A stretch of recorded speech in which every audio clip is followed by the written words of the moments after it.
Hello students, my self नियति Gupta from Gupta classes. Students, पहले तो मैं आप लोगों को थैंक यू बोलना चाहती हूँ 1K व्यूज के लिए। इंट्रोडक्शन वाली वीडियो पे मेरे 1K व्यूज हो चुके हैं, वो भी 2 महीने में। It's a big support students, thank you so much. ऐसे ही सपोर्ट करते रहिए। तो स्टूडेंट्स, आज की वीडियो में हम लोग क्या स्टार्ट करने वाले हैं, क्लास 12th का एक पोएम माई मदर एट 66। इसमें मैं आप लोगों को क्या क्या पढ़ाऊंगी ये देख लीजिए। सेंट्रल आइडिया पढ़ाऊंगी, एक तो central idea of the poem, ठीक है। एक structure of the poem, structure of the poem and poetic devices used, poetic devices used. जितने भी पोएटिक डिवाइस यूज होंगे सारे बताऊंगी। और इसमें जो जैसे कभी कभी एक्सट्रैक्ट भी आ जाता है पोएम्स में से, वैसे तो चैप्टर में से भी आता है, पर पोएम में से भी जो एक्सट्रैक्ट आ जाता है तो किसी किसी वर्ड का मतलब पूछ लिया जाता है, ठीक है। क्वेश्चन आंसर्स में भी 1 या 2 मार्क्स के आते हैं, तो फिर उसमें भी कभी कभी किसी वर्ड का मीनिंग पूछ लिया जाता है, वो भी बताऊंगी, ठीक है। सारे के सारा सब कुछ करा दूंगी। कॉन्ट्रास्ट कि outside the car, inside the car क्या क्या चल रहा है, क्या क्या नहीं चल रहा। सो स्टूडेंट्स, अब हम अपना चैप्टर स्टार्ट करते हैं। तो स्टूडेंट्स, पहले हम बात करते हैं इसके पोएट की। ये किसने लिखी है ये पोएम? बाय कमला दास, बाय कमला दास, ठीक है। स्टूडेंट्स, ये पोएट का जो नेम है वो भी याद करना इम्पॉर्टेंट है, क्योंकि ये भी एक्सट्रैक्ट में पूछा जाता है। आप लोगों को पता होगा स्टोरी का नाम और उसका पोएट या राइटर जो भी है वो सब कुछ पूछा जाता है इंग्लिश के पेपर में। अब स्टूडेंट्स, हम लोग अपनी स्टोरी स्टार्ट करते हैं। उससे पहले मैं आप लोगों को एक सेंट्रल आइडिया देना चाहती हूँ पोएम का। उसमें क्या है स्टूडेंट्स कि जैसे आप लोग जानते ही हैं कि सबके जो मदर फादर हैं एक टाइम पे ओल्ड हो जाते हैं, तो उस पेन को जाहिर करते हुए ये पोएम लिखी गई है कि एक पेन को बताया गया है कि भाई हम अपने पेरेंट्स को ऑब्जर्व करते हैं जैसे जैसे वो ओल्ड होते जाते हैं और उनकी पुअर कंडीशन होती जाती है, तो हमें एक डर रहता है उनकी डेथ का, ठीक है। उसमें हमें ये सब कुछ पढ़ाया गया है। सो स्टूडेंट्स, अब हम लोग स्टार्ट करते हैं। Driving from my parents. अब ये पहले तो कौन सी जगह की बात हो रही है? कोचीन की बात हो रही है कि वो लड़की अपनी मम्मी के साथ वहां पे जा रही थी, एयरपोर्ट की तरफ जा रही थी ड्राइव करते हुए, एंड फ्राइडे को जा रही थी। मॉर्निंग में I saw my mother beside me. उसने अपनी साइड में बैठी हुई अपनी मम्मी को देखा, तो उनकी कंडीशन बहुत ही बुरी थी, ठीक है। कैसी कंडीशन थी? डोज मतलब कि हाफ अस्लीप, ठीक है। या मैं वर्ड मीनिंग्स एक बारी लास्ट में लिख दूंगी। डोज मतलब कि हाफ अस्लीप, ओपन माउथ, जो थोड़ा सा माउथ जैसे बैठने पे खुला रहता है, और मतलब कि बेजान सी, ओके। हर फेस एशन मतलब कि colourless, like that of a corps मतलब कि डेड बॉडी की तरह वो एक बैठी हुई थी। इतना मतलब उनकी बॉडी में एनर्जी नहीं थी कि वो कुछ बोले, कुछ मतलब बात करें उससे या कुछ भी, ठीक है। Realised with the pain. उसने ये सब कुछ रियलाइज करा अपने हार्ट में एक पेन को महसूस करते हुए। So that she was as old as she looked, but soon put that thought away and looked at the. So students, जब ऐसे नेगेटिव थॉट्स हमारे माइंड में आने लगते हैं तो हम कुछ पॉजिटिव ढूंढने की कोशिश करते हैं अपनी लाइफ में।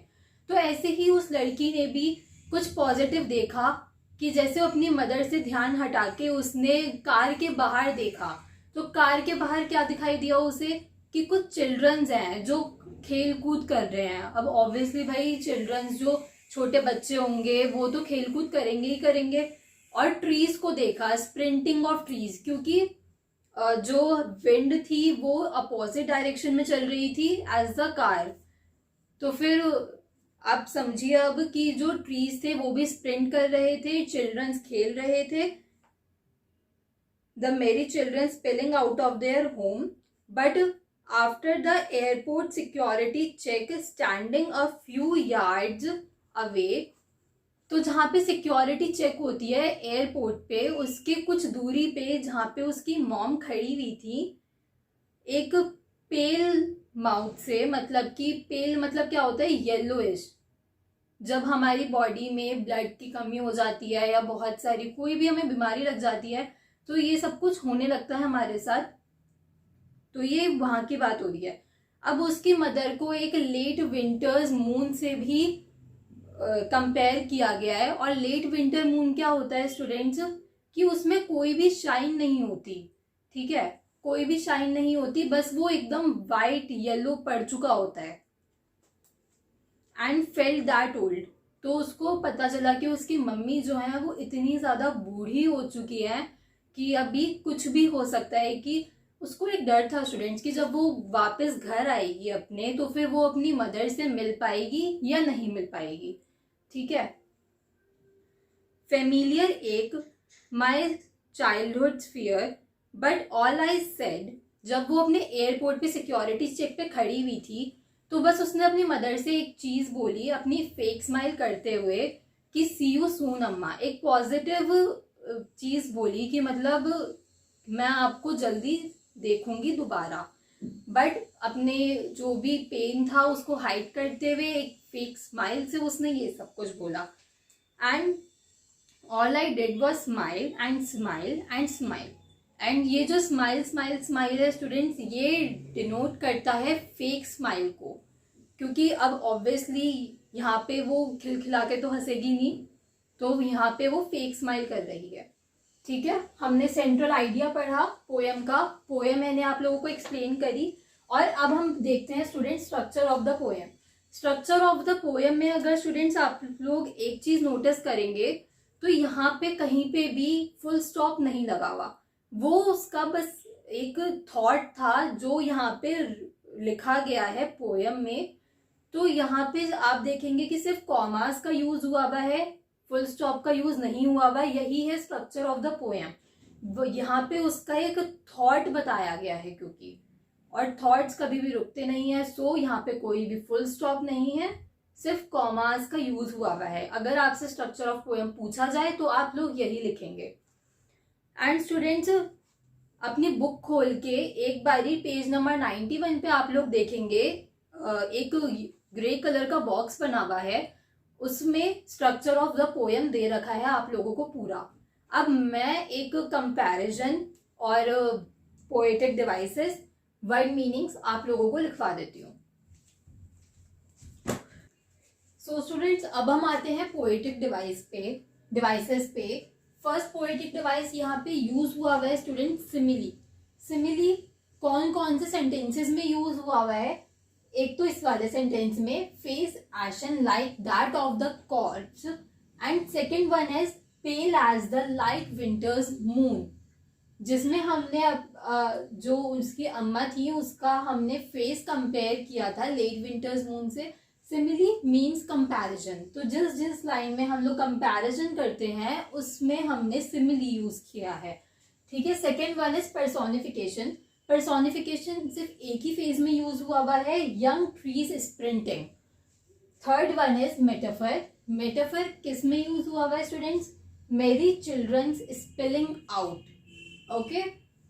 रिपीटिशन स्टूडेंट्स जो हमने अब लास्ट लाइन पढ़ी थी उसकी पोएम की, उसमें यूज हुआ है स्माइल स्माइल स्माइल, जो डिनोट करता है एक फेक स्माइल को। Fifth one is imaginary, young trees sprinting and the merry children spelling out of their homes।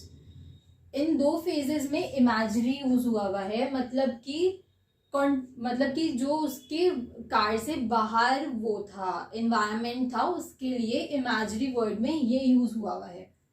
Sixth one is contrast. So students आप लोगों को कुछ कॉन्ट्रास्ट यहाँ पे नजर आया कि कार में कैसा एनवायरनमेंट था और कार के बाहर कैसा एनवायरनमेंट था। कार में एकदम सैड वीक एनवायरनमेंट था, ठीक है, और बाहर एकदम एनर्जेटिक एनवायरनमेंट था, full of life, happiness. Okay, so the word in the car is sad, weak, old age, no life. उसको हमने किससे कंपेयर किया है? जो वर्ड है आउट ऑफ द कार, उससे हमने कंपेयर किया है energy, happiness, life. Okay students, तो ये थे हमारे पोएटिक डिवाइसेस। अब हम चलते हैं वर्ड मीनिंग की तरफ, एक बार वो भी देख लेते हैं, फिर उसके बाद ये चैप्टर फिनिश हो जाएगा। अच्छा, अगर कंपेयर करने के लिए आए, क्वेश्चन दे दिया गया बाय चांस कंपेयर करने के लिए कि आउट ऑफ द कार कैसा इन्वायरमेंट है और इन द कार कैसा इन्वायरमेंट है, तो क्या क्या लिखोगे? एक तो ये चीज लिख सकते हो जो हमने कॉन्ट्रास्ट में पोएटिक डिवाइस में पढ़ी, एक तो ये चीज लिख सकते हो, और दूसरी एक तो मतलब कि मदर का कंपैरिजन लिख दो, और बाहर का लिख दो कि ट्रीज स्प्रिंट कर रहे थे, merry childrens out of their home, वो लोग देवर प्लेइंग एंड ऑल, ये सब कुछ भी लिख सकते हो आप लोग, ठीक है, अगर कंपेयर करने के लिए आए तो। बट ये वाली जो लाइन है ये जरूर लिखना। ओके, नाउ अब हम उस पर बढ़ते हैं वर्ड मीनिंग की तरफ। नाउ स्टूडेंट्स, वर्ड मीनिंग्स, तो यहाँ पे हमारे पास 9 वर्ड्स के मीनिंग है। डोज, डोज का मतलब होता है हाफ अस्लीप, ठीक है। Ashen, colourless. Corpse, dead body. Sprinting, regional phenomena. Fifth, merry, happy, merry का मतलब हैप्पी। वॉन, डिम, ये actually this is um, dim.